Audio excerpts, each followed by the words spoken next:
गोकर्ण क्षेत्र में शिवरात्रि के शिव पूजन के महात्म से एक चंडालिका का परम धाम गमन।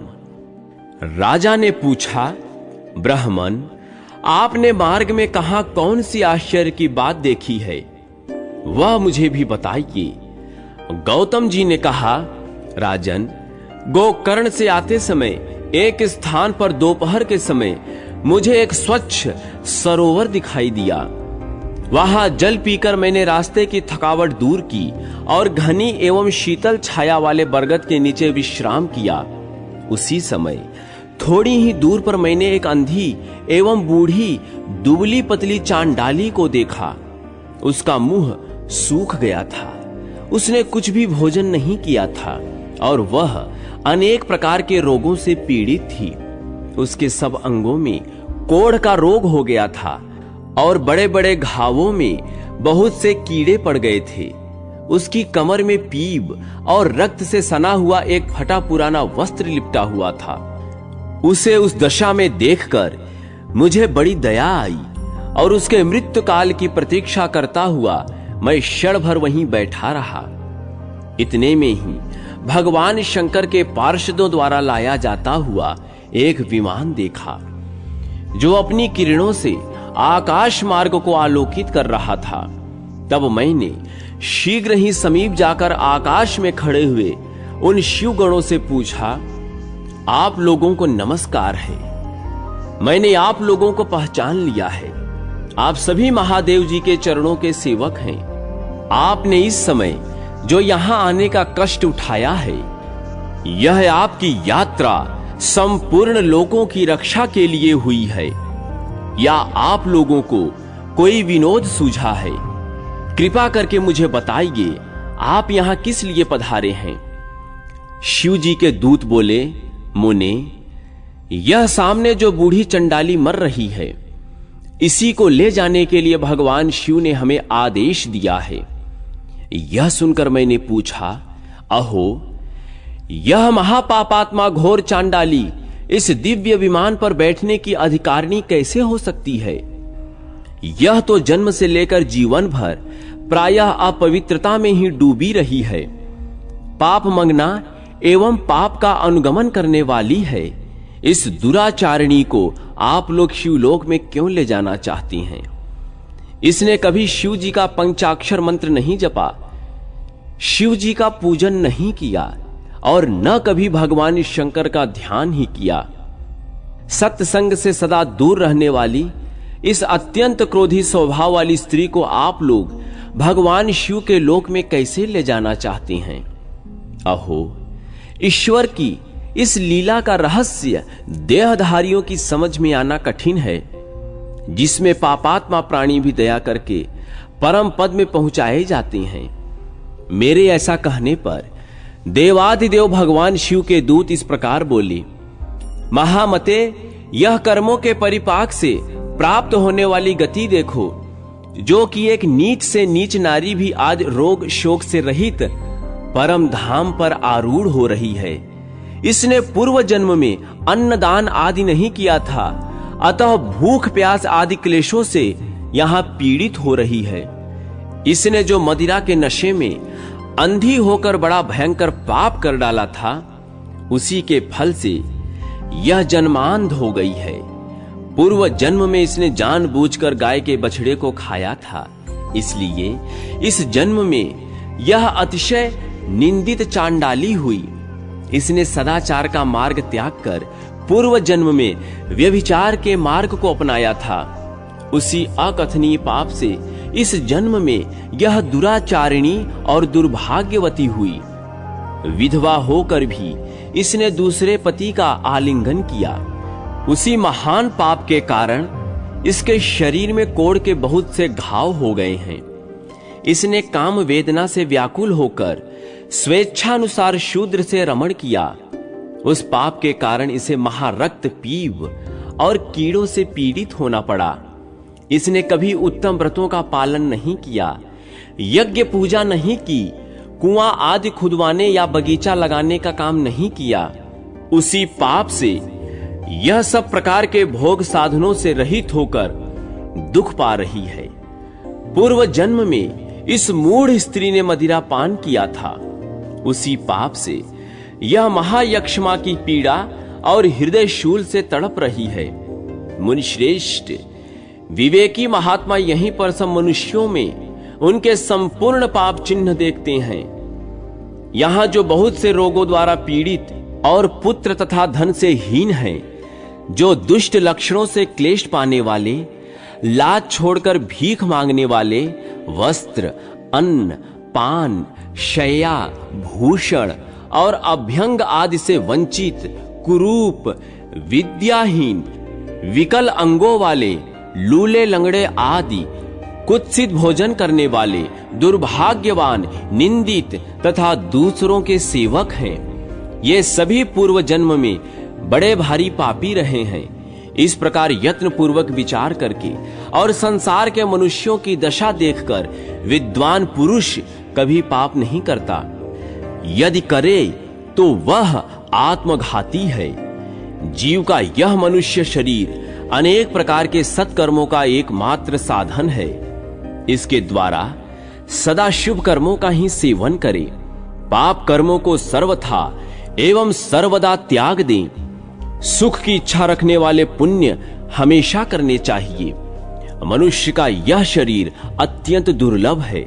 इसे पाकर जो कोई भी अपना हित चाहने वाला मानव एकमात्र भगवान शिव की शरण लेता है, एक चित्त होकर उन्हीं का ध्यान करता है, वह समस्त पातकों से तर जाता है। पहले इसी दुराचारणी स्त्री के मुख से असावधानी में शिव जी का नाम उच्चारित हुआ है। श्री गोकर्ण क्षेत्र में शिवरात्रि को उपवास करके रात में इसने जागरण किया और शिव जी के मस्तक पर बिल्व पत्र चढ़ाया। उसी का जो उत्तम फल है उसे यह आज भोगने जा रही है। यह सब तुम अपनी आंखों से देखते हो। गौतम जी कहते हैं, राजन, इस प्रकार कहकर उन शिवदूतों ने उस चांडाल की योनि से जीव को खींचकर उसे दिव्य तेज से संपन्न कर दिया है। उस नारी को दिव्य शरीर की प्राप्ति हुई और वह तेज की राशि से उद्भासित हो उठी। तत्पश्चात शिव के दूतों ने प्रसन्न होकर उसे विमान पर बिठाया। वह परम उदार रूप और लावण्य से सुशोभित तथा दिव्य वस्त्र धारण करने वाली हो गई। उसकी देह से सब ओर दिव्य सुगंध और दिव्य प्रकाश फैल रहे थे। वह विमान पर बैठी हुई शिव जी के चरणार बिंदों का स्मरण कर रही थी। उसे वह पार्षद भगवान महादेव जी के समीप ले गए। उस समय सब लोकपाल आश्चर्यचकित होकर यह सब देख रहे थे। राजन, गिरिजापति भगवान शंकर के प्रति लेश मात्र भक्ति का यह अत्यंत आश्चर्यजनक महात्म्य मैंने तुम्हें बताया है, जो समस्त पाप राशि का विनाश करने वाला है। राजा ने पूछा, भगवान, परमेश्वर शिव का उत्तम लोक कैसा है? यदि आपकी मुझ पर दया है तो मुझे शिवलोक का लक्षण बतलाइए। गौतम जी बोले, ब्रह्मा आदि देवेश्वरों के लोकों में भी जो अत्यंत दुर्लभ आनंद है, वह जिस दिव्य धाम में नित्य निरंतर विद्यमान रहता है, वही परमेश्वर शिव का लोक है, जहां सब लोकों को लांघकर जाना होता है, जिसमें दिव्य प्रकाश स्थित है तथा जहां अविद्यामय अंधकार का कहीं लेश मात्र भी संयोग नहीं है। वही परमेश्वर शिव का लोक है, जहां काम, क्रोध, लोभ और मद आदि विकार निवास नहीं करते तथा जहां जन्म आदि अवस्थाएं नहीं प्राप्त होती। वह परमेश्वर शिव का लोक है। संपूर्ण वेदों का जो एकमात्र प्रधान क्षेत्र कहा जाता है, जिससे अधिक उत्तम वैभव कहीं नहीं है, वह परमेश्वर शिव का धाम है।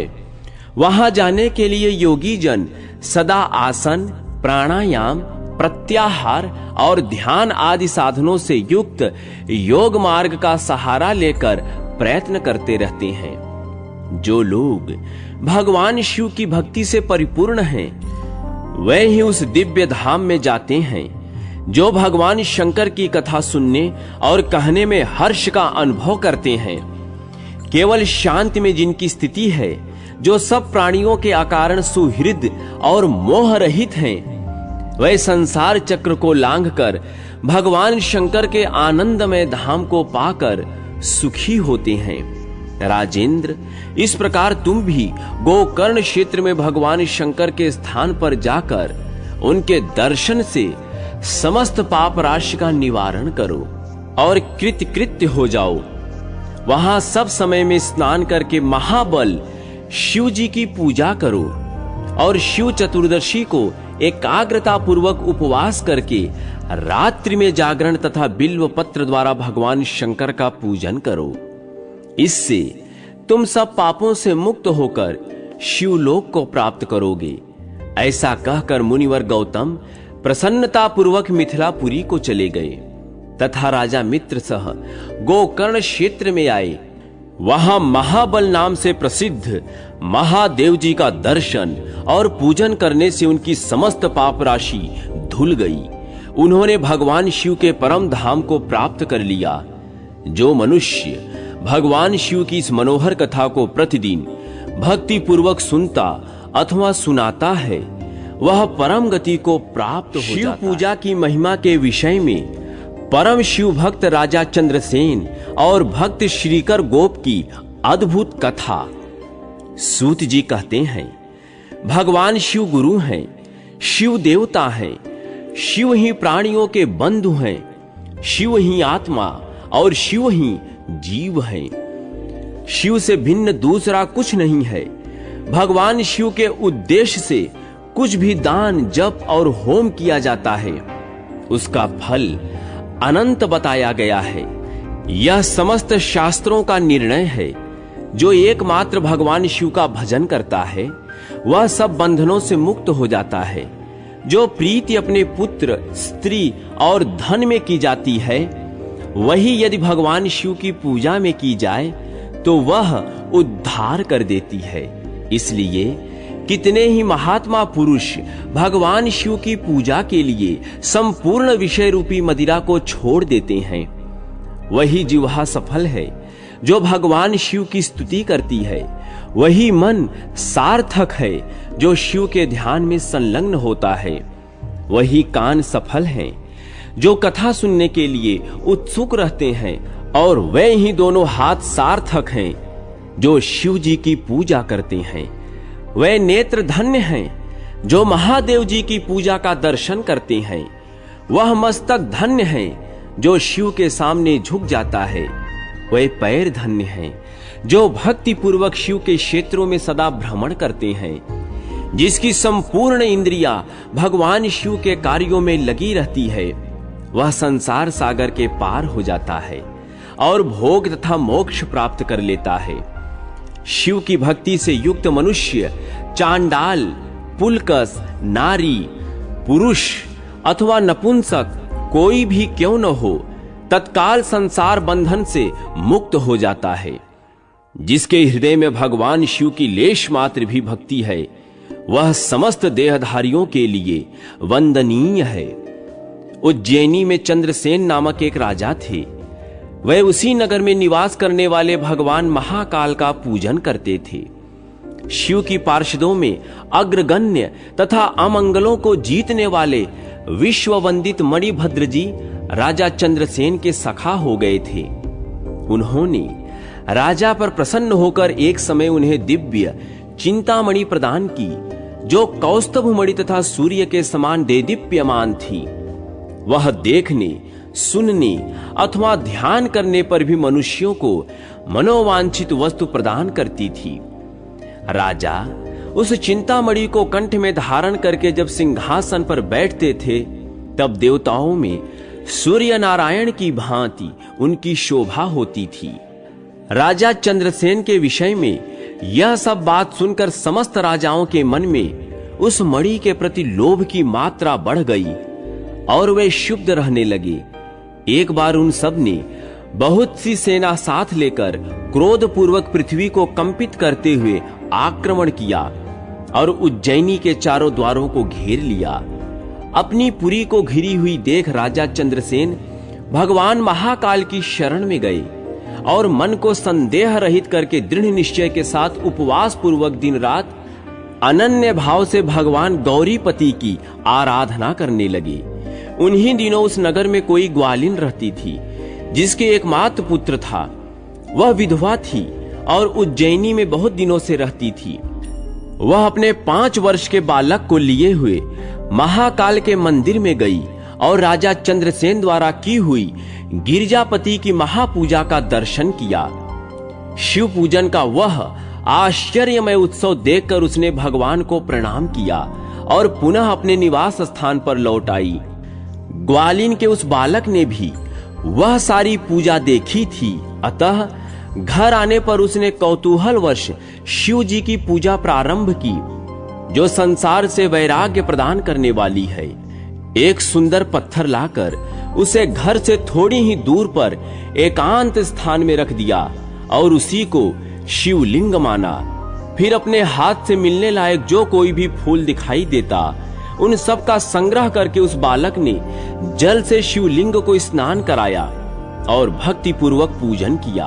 तत्पश्चात कृत्रिम अलंकार, चंदन, धूप, दीप और अक्षत आदि उपचारों से अर्चना करके मन कल्पित दिव्य वस्तुओं से भगवान को नैवेद्य निवेदन किया।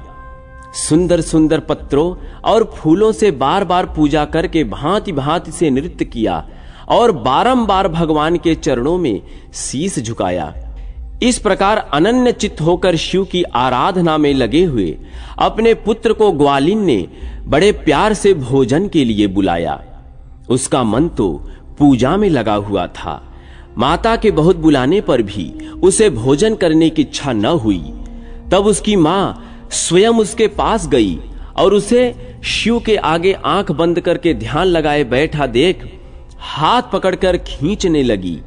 इतने पर भी जब वह न उठा तब उसने क्रोध में आकर उसे खूब पीटा।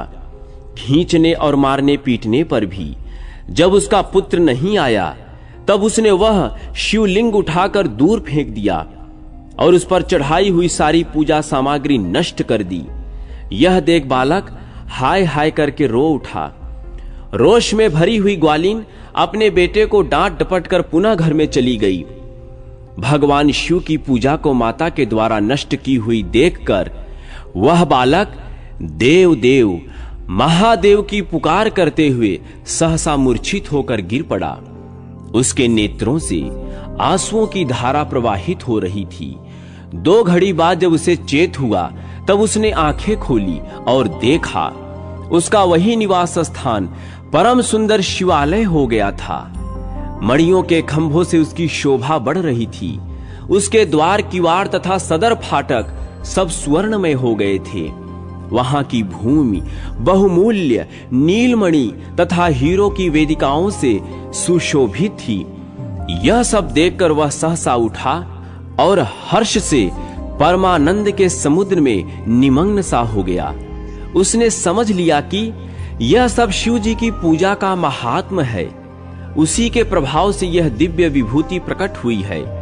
तत्पश्चात उस बालक ने अपनी माता के अपराध की शांति के लिए पृथ्वी पर मस्तक रखकर साष्टांग प्रणाम किया और इस प्रकार कहा, देव उमापते, मेरी माता का अपराध क्षमा कीजिए।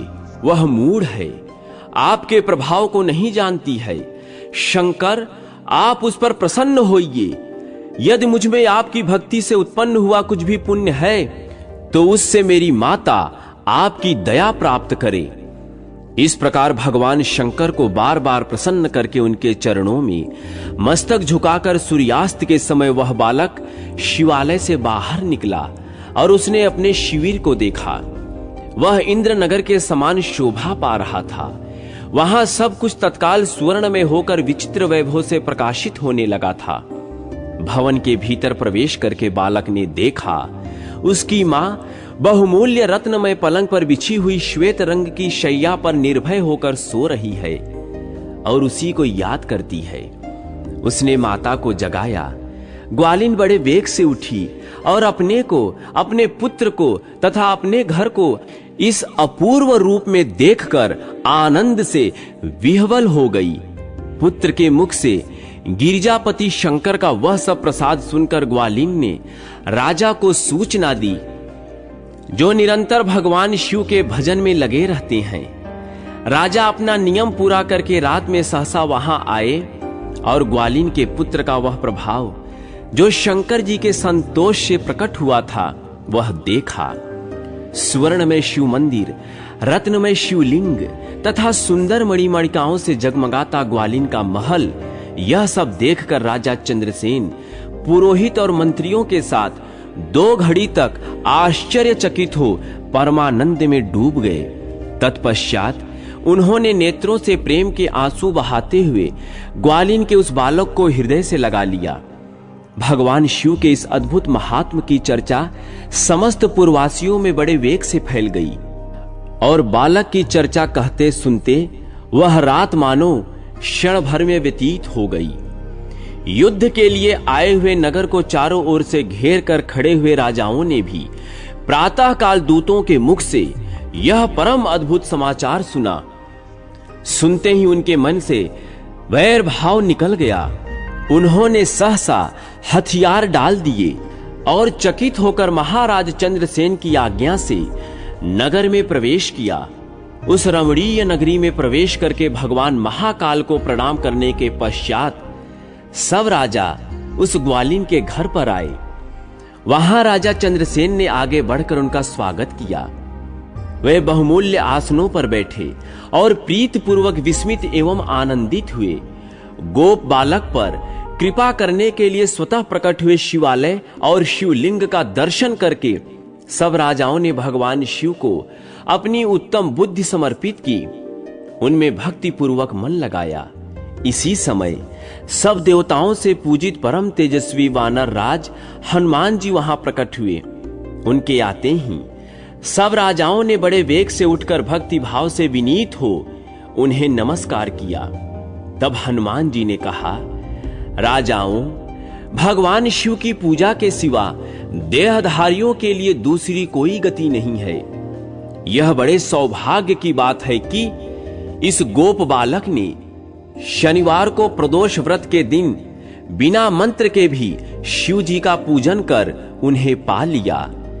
शनिवार को प्रदोष व्रत समस्त देहधारियों के लिए दुर्लभ है।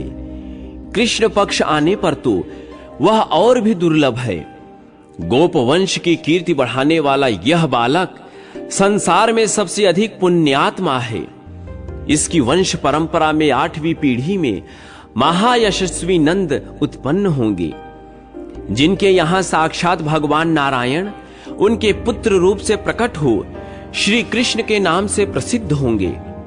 आज से यह गोपाल नंदन संसार में श्रीकर के नाम से विख्यात होगा।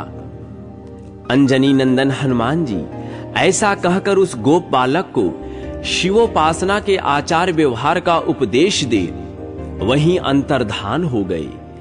वह सब राजा हर्ष में भरकर महाराज चंद्रसेन की आज्ञा ले जैसे आए थे वैसे ही लौट गए।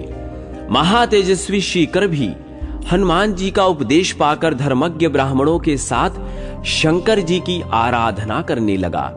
समयानुसार भक्त श्रीकर, गोप तथा राजा चंद्रसेन दोनों ने भक्ति पूर्वक शिव की आराधना करके परम पद को प्राप्त किया। यह परम पवित्र उपाख्यान कहा गया। यह गोपनीय रहस्य है, सुयश एवं पुण्य समृद्धि को बढ़ाने वाला है तथा गौरीपति भगवान शिव के चरणार बिंदों में भक्ति भाव की वृद्धि और पाप राशि का निवारण। दोष में शिव पूजन की अवहेलना से दोष की प्राप्ति के प्रसंग में विदर्भराज और उसके पुत्र की कथा सूत जी कहते हैं, त्रयोदशी तिथि में सायंकाल प्रदोष कहा गया है। प्रदोष के समय महादेव जी कैलाश पर्वत के रजत भवन में नृत्य करते हैं और देवता उनके गुणों का स्तवन करते हैं।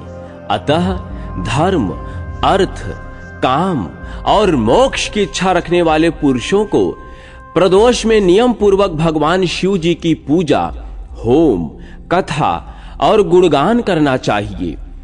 दरिद्रता के तिमिर से अंधे और भवसागर में डूबे हुए संसार भय से भीरु मनुष्य के लिए यह प्रदोष व्रत पार लगाने वाली नौका है।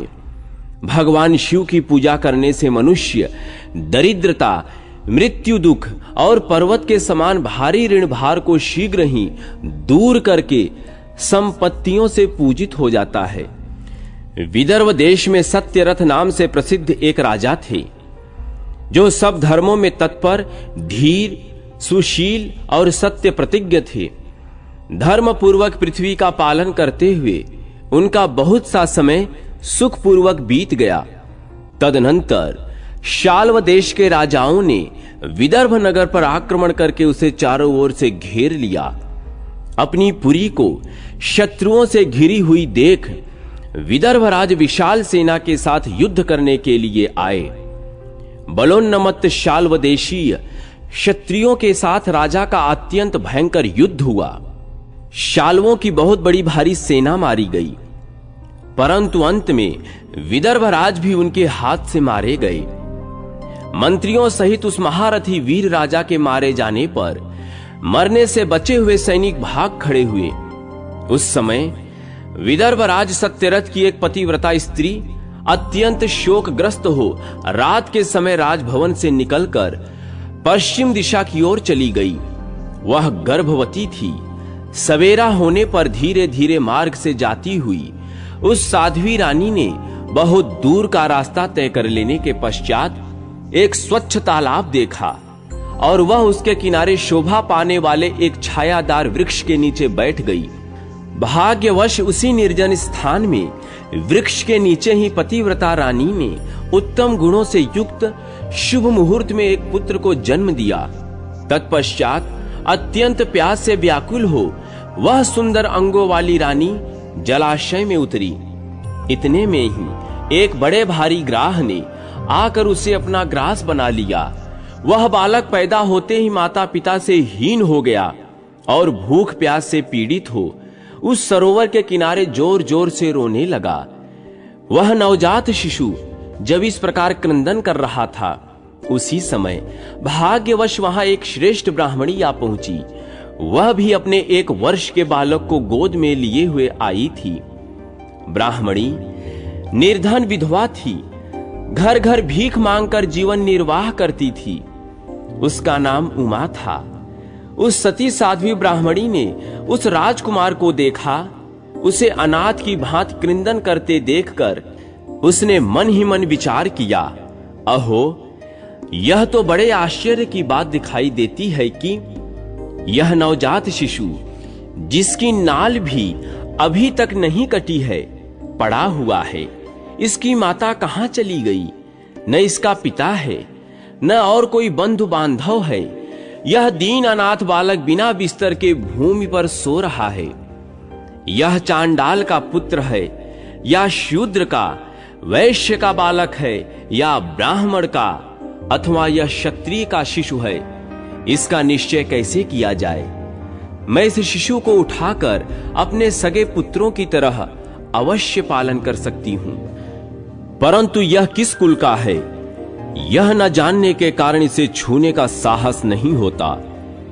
वह पतिव्रता ब्राह्मणी जब इस प्रकार कह रही थी, उसी समय कोई सन्यासी महात्मा वहां आ गए।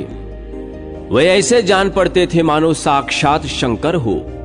उन श्रेष्ठ भिक्षु ने उस स्त्री से कहा, ब्राह्मणी, खेद न करो, हृदय की संशय वृत्ति दूर कर इस बालक की रक्षा करो। इसमें तुम्हें शीघ्र ही परम कल्याण की प्राप्ति होगी। इतना कहकर वह दयालु भिक्षु तुरंत वहां से चले गए। उनके जाने के बाद ब्राह्मणी ने विश्वास पूर्वक उस बालक को लेकर अपने घर की ओर प्रस्थान किया। उस राजकुमार का ब्राह्मणी ने अपने बेटे के समान ही पालन पोषण किया। एक चक्रा नामक नगर में उस ब्राह्मणी का घर था। वह भिक्षा के अन्न से अपने पुत्र और राजकुमार को भी पालने लगी। ब्राह्मणों ने ब्राह्मणी के तथा राजा के भी पुत्र का संस्कार कर दिया। वे दोनों सर्वत्र सम्मानित होकर दिन दिन बढ़ने लगे। समय आने पर उनका उपनयन संस्कार हुआ।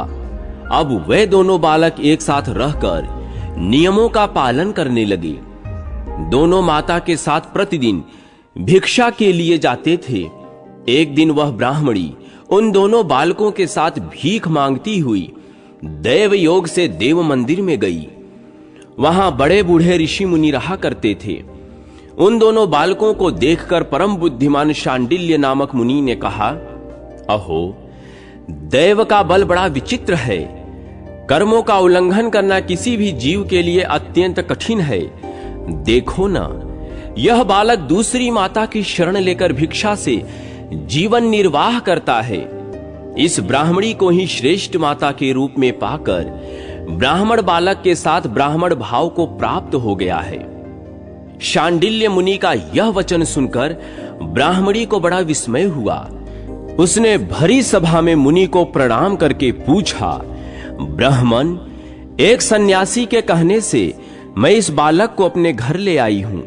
यद्यपि अभी तक इसके कुल का पता नहीं लगा, तथापि मैं पुत्र की भांति इसका पालन पोषण करती हूं। आप ज्ञान के नेत्रों से देखते हैं, अतः आपसे मैं यह जानना चाहती हूं कि यह बालक किस कुल में उत्पन्न हुआ है और इसके माता पिता कौन हैं? मुनि बोले, यह विदर्भ देश के राजा का पुत्र है। इतना कहकर मुनि ने उस बालक के पिता के युद्ध में मारे जाने का, उसकी माता के ग्राह द्वारा ग्रस्त होने का सब समाचार पूर्ण रूप से बतलाया। यह सुनकर ब्राह्मणी को और भी आश्चर्य हुआ। अतः उसने फिर प्रश्न किया, महामुने, वह राजा संपूर्ण भोगों को छोड़कर युद्ध में क्यों मरे और इस बालक को दरिद्रता कैसे प्राप्त हुई? अब दरिद्रता को पूर्णतः नष्ट करके यह पुनः राज्य कैसे प्राप्त होगा? मेरा यह पुत्र भी भिक्षान्न से ही जीवन निर्वाह करता है, अतः इसकी दरिद्रता के निवारण का भी क्या उपाय है, यह बताने की कृपा करें। शांडिल्य ने कहा, इस राजकुमार के पिता विदर्भ राज पूर्व जन्म में पांड्य देश के श्रेष्ठ राजा थे। वह सब धर्मों के ज्ञाता और संपूर्ण पृथ्वी का धर्म पूर्वक पालन करते थे। एक दिन प्रदोष काल में राजा भगवान शंकर का पूजन कर रहे थे और बड़ी भक्ति से त्रिलोकीनाथ महादेव जी की आराधना में संलग्न थे। उसी समय नगर में सब ओर बड़ा भारी कोलाहल मचा।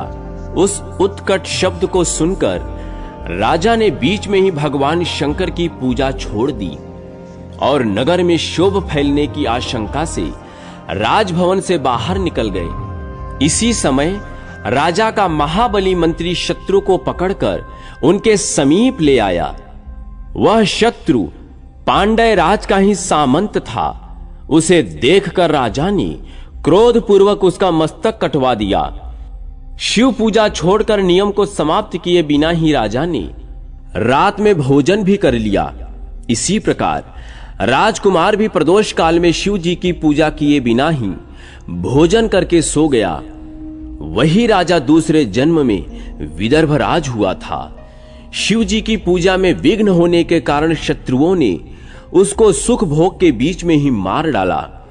पूर्व जन्म में जो उसका पुत्र था वही इस जन्म में भी हुआ। शिव जी की पूजा का उल्लंघन करने के कारण यह दरिद्रता को प्राप्त हुआ है। इसकी माता ने पूर्व जन्म में छल से अपनी सौत को मार डाला। उस महान पाप के कारण ही वह इस जन्म में भी ग्राह के द्वारा मारी गई। मैं सत्य कहता हूं, परलोक में हित की बात कहता हूं, शास्त्रों का सार एवं उपनिषदों का हृदय कहता हूं। इस भयंकर असार संसार को प्राप्त हुए जीव के लिए ईश्वर के चरणार विंदों की सेवा ही सार वस्तु है। जो प्रदोष काल में अनन्य चित्त होकर परमेश्वर के चरणार विंदों की पूजा करते हैं, वे इसी संसार में सदा बढ़ने वाले धन धान्य, स्त्री पुत्र, सौभाग्य और संपत्ति के द्वारा सबसे बढ़कर होते हैं। ब्राह्मणी, यह तुम्हारा पुत्र पूर्व जन्म में उत्तम ब्राह्मण था। इसने सारी आयु केवल दान लेने में बिताई, यज्ञ आदि सत्कर्म नहीं किए हैं, इसलिए यह दरिद्रता को प्राप्त हुआ है। उस दोष का निवारण करने के लिए अब यह भगवान शंकर की प्रदोष व्रत की विधि, इसके पालन से द्विज कुमार और राजकुमार की दरिद्रता का निवारण तथा राज्य की प्राप्ति। सूत जी कहते हैं, मुनि के इस प्रकार कहने पर साध्वी ब्राह्मणी ने उन्हें प्रणाम करके शिव पूजन की विधि का क्रम पूछा। शांडिल्य बोले, दोनों पक्षों की त्रयोदशी को मनुष्य जब निराहार रहे तब सूर्यास्त से 3 घड़ी पहले स्नान करे, फिर श्वेत वस्त्र धारण करके धीर पुरुष संध्या और जप आदि नित्य कर्म की विधि पूरी करके मौन हो, शास्त्र विधि का पालन करते हुए भगवान शिव की पूजा प्रारंभ करे। भगवत विग्रह के आगे की भूमि को नए निकाले हुए शुद्ध जल से भली भांति लीप पोत कर सुंदर मंडल बनवाए। धौत वस्त्र आदि के द्वारा उस मंडल को सब ओर से घेर दे। ऊपर से चंदोवा आदि लगाकर फल फूल और नवीन अंकुरों से उसे सजा दे। मंडल के मध्य भाग की भूमि में 5 रंगों से युक्त विचित्र कमल अंकित करके उसी पर सुस्थिर एवं उत्तम आसन बिछाकर बैठे और हृदय में भक्ति भाव से युक्त हो पूजा की सब सामग्री एकत्र करें।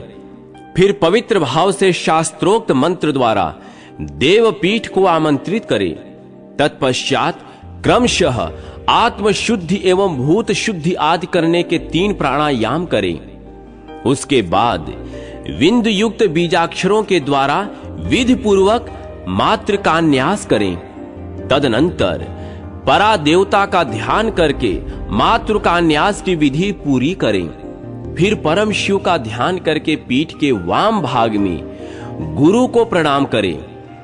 दक्षिण भाग में गणेश जी को मस्तक झुकावें। दोनों अंशों कंधों और उर्वों जांघों में धर्म आदि धर्म ज्ञान वैराग्य तथा ऐश्वर्य का न्यास करें। नाभि तथा पार्श्व भागों में अधर्म अधर्म अज्ञान अवैराग्य और अनैश्वर्य आदि का न्यास करें। तत्पश्चात हृदय में अनंत आदि का न्यास करके देव पीठ पर मंत्र का न्यास करें। आधार शक्ति से लेकर ज्ञानात्मा तक क्रमशः न्यास करके हृदय में एक कमल की भली भांति भावना करें। वह कमल 9 शक्तियों से युक्त एवं परम सुंदर हो।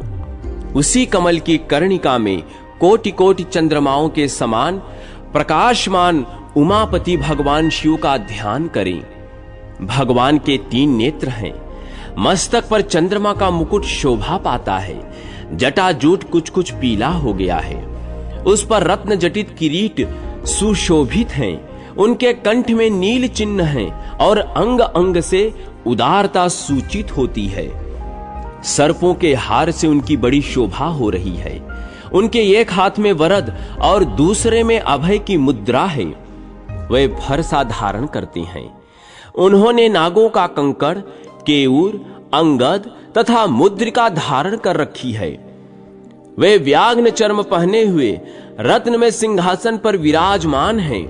उनके वाम भाग में गिरिराज नंदिनी उमा देवी का चिंतन करें। इस प्रकार महादेव जी तथा गिरिजा देवी का ध्यान करके क्रमशः गंध आदि से उनकी मानसिक पूजा करें। 5 वैदिक मंत्रों से गंध आदि द्वारा पूर्वोक्त 5 स्थानों में अथवा हृदय में पूजा करें। फिर मूल मंत्र से 3 बार हृदय में ही पुष्पांजलि दें। उसके बाद बाह्य पीठ सिंहासन पर महादेव जी का पुनः पूजन प्रारंभ करें। पूजा के आरंभ में एकाग्र चित्त होकर संकल्प पढ़ें। तदनंतर हाथ जोड़कर मन ही मन भगवान शिव का ध्यान एवं आवाहन करें। हे भगवान शंकर, आप ऋण, पातक, दुर्भाग्य और दरिद्रता आदि की निवृत्ति के लिए तथा संपूर्ण पापों का नाश करने के लिए मुझ पर प्रसन्न होइए। मैं दुख और शोक की आग में जल रहा हूं। संसार भय से पीड़ित हूं। अनेक प्रकार के रोगों से व्याकुल और दीन हूं। वृषवाहन, मेरी रक्षा कीजिए। देव देवेश्वर, सबको निर्भय कर देने वाले महादेव जी, आप यहां पधारिए और मेरी की हुई इस पूजा को पार्वती जी के साथ ग्रहण कीजिए। इस प्रकार संकल्प और आवाहन करके पूजा आरंभ करनी चाहिए। तत्पश्चात मनुष्य एकाग्र चित्त हो रुद्र सूक्त का पाठ करते हुए वहां स्थापित किए हुए शंख के जल से और पंचामृत से महादेव जी का अभिषेक करके भांति भांति के मंत्रों से आसन आदि उपचारों को समर्पित करें। भावना द्वारा दिव्य वस्त्रों से विभूषित स्वर्ण सिंहासन की कल्पना करें और उसी पर भगवान को विराजमान करके अष्टगुण युक्त अर्घ्य और पाद्य निवेदन करें। फिर शुद्ध जल से आचमन कराकर मधुपर्क दे। उसके बाद पुनः आचमन के लिए जल देकर मंत्रोच्चारण पूर्वक स्नान करावे। फिर यज्ञोपवीत वस्त्र और आभूषण अर्पण करें। परम पवित्र अष्टांग युक्त चंदन चढ़ावे। बिल्ब मदार लाल कमल धतूर कनेर सनई का फूल चमेली कुशा अपामार्ग तुलसी जूही चंपा भटकैया और करवीर के फूलों में से जितने मिल जाएं, उन सब को शिवोपासक भगवान शिव पर चढ़ावें। इनके अतिरिक्त भी नाना प्रकार के सुगंधित पुष्प निवेदन करें।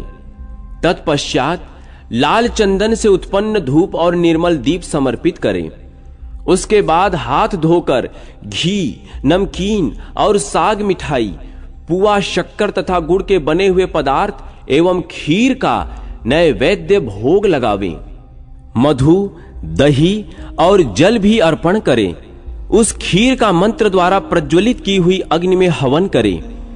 यह होम शास्त्रोक्त विधि से आचार्य के कथनानुसार संपन्न करना चाहिए। भगवान शंकर को नैवेद्य देकर मुख शुद्ध के लिए उत्तम तांबूल अर्पण करें। धूप आरती सुंदर छत्र उत्तम दर्पण को वैदिक तांत्रिक मंत्रों द्वारा विधि पूर्वक समर्पित करें। यदि यह सब करने की अपने में शक्ति न हो, अधिक धन का अभाव हो, तो अपने पास जितना धन हो उसी के अनुसार भगवान की पूजा करें। गौरीपति भगवान शंकर भक्ति पूर्वक भेंट किए हुए पुष्प मात्र से भी संतुष्ट हो जाते हैं। तदनंतर स्तोत्रों द्वारा स्तुति करके भगवान को साष्टांग प्रणाम करें।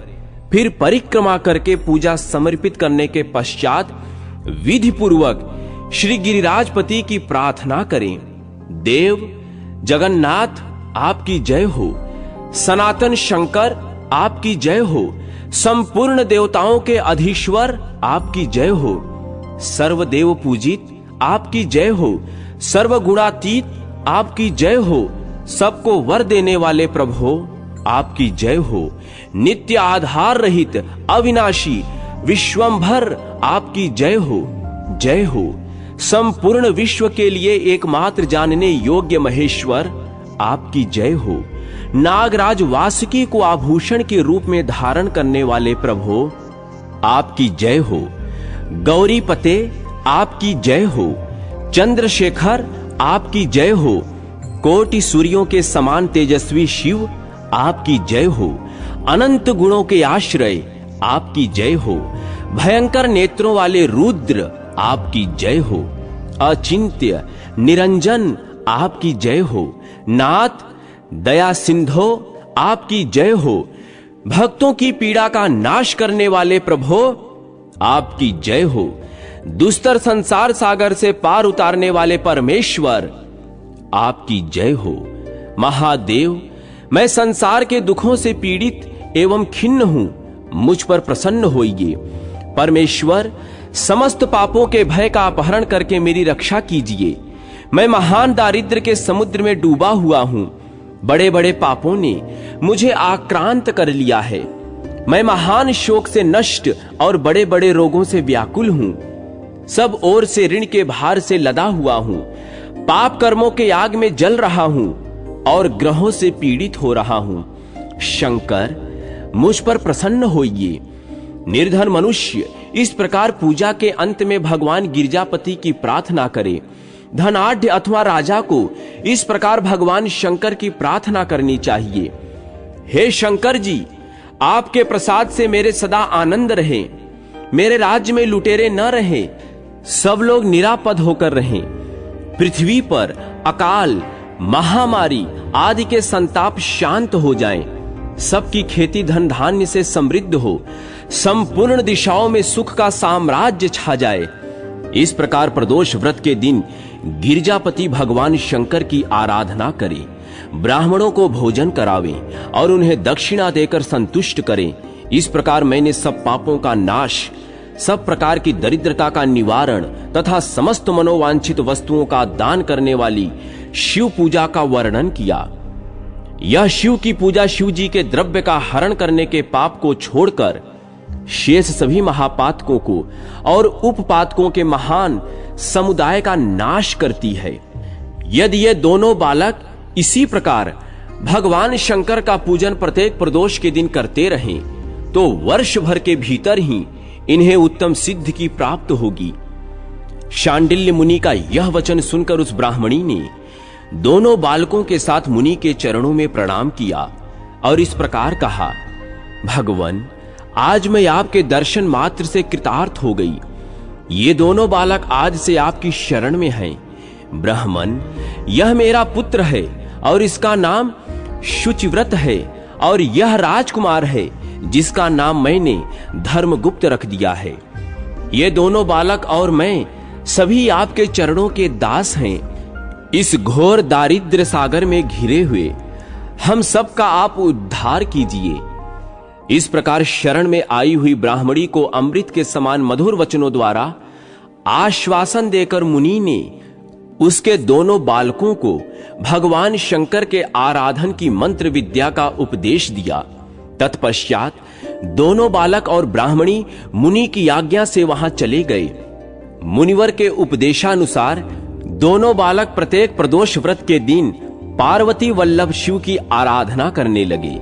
इस प्रकार शिव पूजा करते हुए द्विज कुमार और राजकुमार के 4 महीने सुखपूर्वक बीत गए।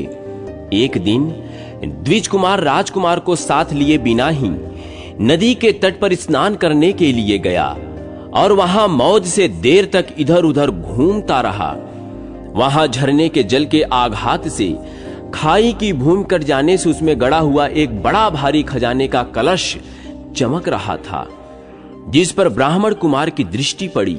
उसे देखकर वह सहसा हर्ष और कौतूहल में भरकर उसके समीप गया और उसे देवता के प्रसाद से प्राप्त हुआ मानकर सिर पर लेकर घर को चल दिया तथा घर के भीतर उस घड़े को रखकर माता से कहा, मां, यह भगवान शंकर का प्रसाद तो देखो।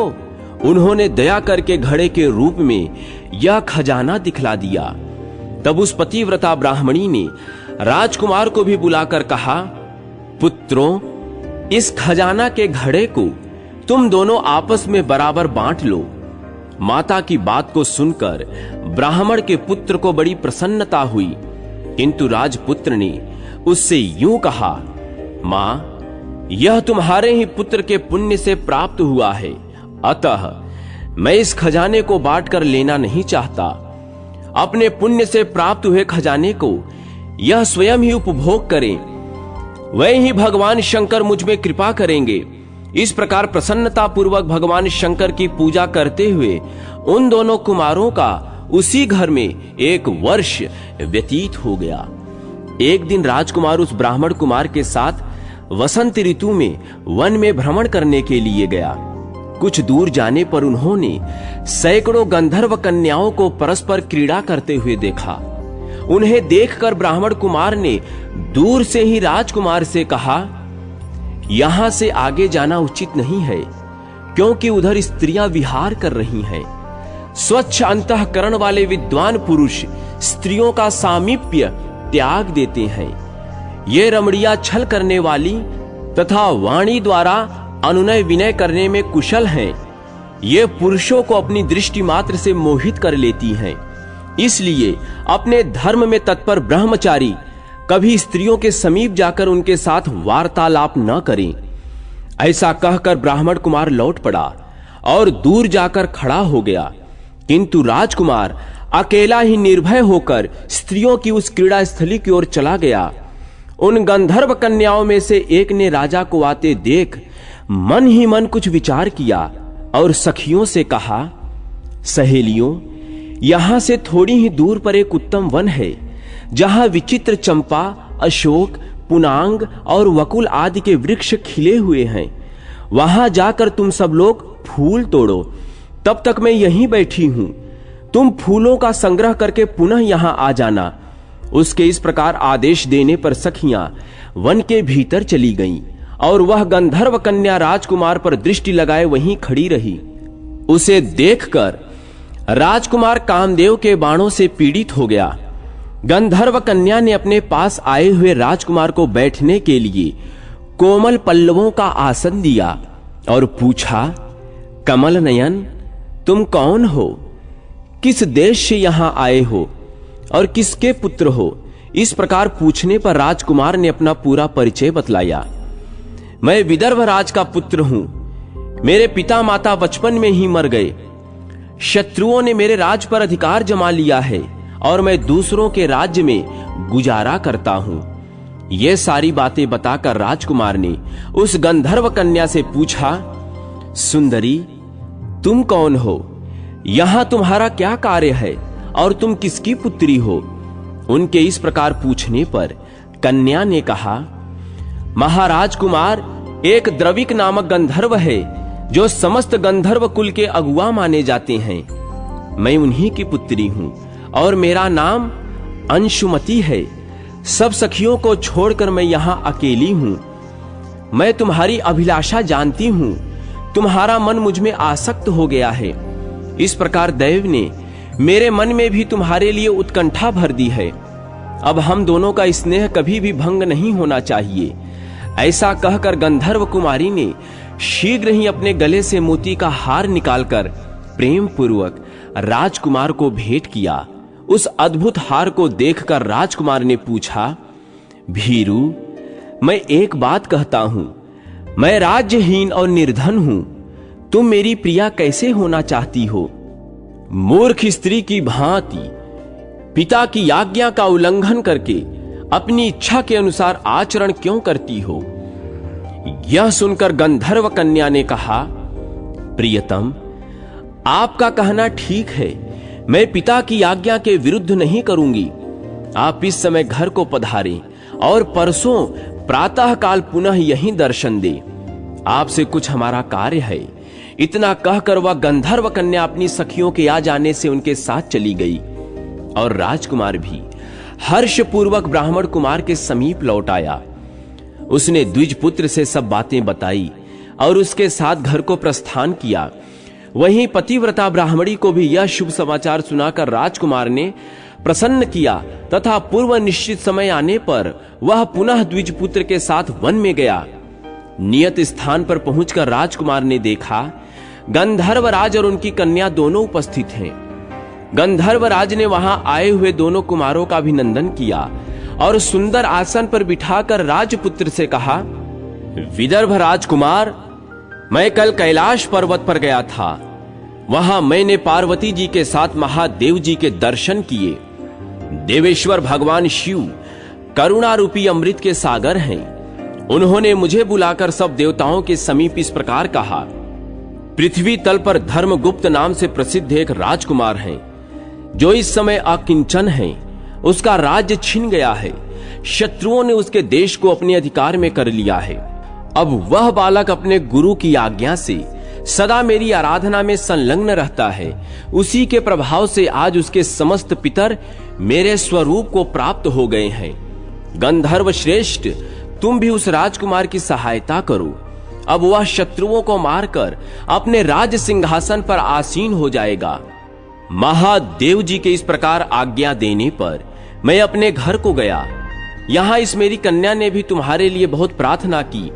यह सब परम दयालु भगवान शिव की प्रेरणा से ही हो रहा है। ऐसा समझकर मैं इस कन्या को साथ लेकर आया हूं। अतः अपनी पुत्री अंशुमति को मैं तुम्हें पत्नी रूप में देता हूं और भगवान शिव जी की आज्ञा से शत्रुओं को मारकर तुम्हें तुम्हारे राज्य पर बिठाऊंगा। अपने उस नगर में तुम अपनी धर्मपत्नी के साथ 10,000 वर्षों तक मनोवांछित सुख भोग कर अंत में भगवान शिव के लोक में जाओगे और वहां भी मेरी यह कन्या तुम्हारी ही सेवा में प्रस्तुत रहेगी। इस प्रकार कहकर गंधर्वराज ने उसी वन में राजकुमार के साथ अपनी पुत्री का विवाह कर दिया और दहेज में परम उज्ज्वल रत्नाभार भेंट किए। चंद्रमा के समान चमकीली चूड़ामणि तथा दमकते हुए मोतियों के मनोहर हार दिए। दिव्य आभूषण, वस्त्र, स्वर्ण के बने हुए बहुत से सामान, 10,000 हाथी, 1,00,000 नीले घोड़े और हजारों सोने के बड़े बड़े रथ प्रदान किए। अंत में एक दिव्य रथ, इंद्र के धनुष के समान विशाल धनुष, सहस्त्रों अस्त्र शस्त्र, अक्षय बाणों से भरे हुए 2 तरकस, अभेद सुवर्णमय कवच तथा शत्रुओं का संहार करने वाली शक्ति समर्पित की। अपनी पुत्री की सेवा के लिए गंधर्वराज ने प्रसन्नचित होकर 5,000 दासियां दी। इतना ही नहीं, राजकुमार की सहायता के लिए उन्होंने अत्यंत उग्र गंधर्वों की चतुरंगिणी सेना भी भेंट की। इस प्रकार परम उत्तम संपत्ति को पाकर राजकुमार अपनी मनोवांछित पत्नी के साथ बहुत प्रसन्न हुए। पुत्री का विवाह कराकर गंधर्वराज स्वर्गलोक में चले गए। धर्मगुप्त विवाह के अनंतर गंधर्वों की सेना के साथ अपने नगर को गए और वहां उन्होंने शत्रु सेना का संहार करके राजधानी में प्रवेश किया। तत्पश्चात श्रेष्ठ ब्राह्मणों और मंत्रियों ने मिलकर राजकुमार का अभिषेक किया और वे रत्नमय सिंहासन पर आरूढ़ होकर अकंटक राज्य का उपभोग करने लगी। जिस ब्राह्मण पत्नी ने उनको अपने पुत्र की भांति पालन किया था, वही उनकी माता हुई। वह द्विज कुमार ही भाई हुआ तथा गंधर्वराज पुत्री अंशुमती महारानी के पद पर प्रतिष्ठित हुई। भगवान शंकर की आराधना करके धर्मगुप्त विदर्भ देश के राजा हो गए। इसी प्रकार दूसरे लोग भी प्रदोष व्रत के दिन गिरिजापति की आराधना करके मनोवांछित कामनाओं को प्राप्त कर लेते हैं और देहावसन होने पर परम गति को प्राप्त होते हैं। सूत जी कहते हैं, जो प्रदोष व्रत के परम अद्भुत पुण्यमय महात्म को उस व्रत के दिन शिव पूजन के पश्चात एकाग्र चित्त होकर सुनता अथवा पढ़ता है, उसे 100 जन्मों तक कभी दरिद्रता नहीं होती और अंत में वह ज्ञान के ऐश्वर्य से युक्त हो भगवान शंकर के परम धाम को प्राप्त हो जाता है।